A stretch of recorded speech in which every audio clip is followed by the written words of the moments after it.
Inilah video detik-detik Wali Kota Manado Andre Angou mengangkat sendiri batu yang menghalangi akses masuk ke tempat pemrosesan akhir atau TPA Sumompo. Material tersebut digunakan warga untuk memblokade akses masuk sebagai sikap protes menghentikan operasional di TPA dan menolak pembangunan instalasi pengolahan lumpur tinja yang dinilai mengancam lingkungan mereka. Namun penutupan TPA tersebut akhirnya dibuka kembali setelah Wali Kota Andre Angou menemui masa aksi di lokasi tersebut pada Jumat sore. Kedatangan orang nomor satu di Manado ini untuk menjawab dan mendengar aspirasi warga. Tampak politisi PDIP ini berbincang langsung dengan perwakilan lembaga adat masyarakat Bantik Buha sebagai penggerak aksi protes.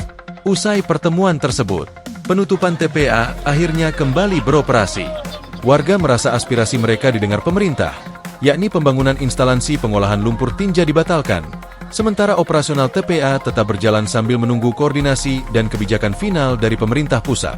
Terpantau di lokasi, warga secara mandiri membuka akses masuk ke TPA yang sebelumnya mereka tutup.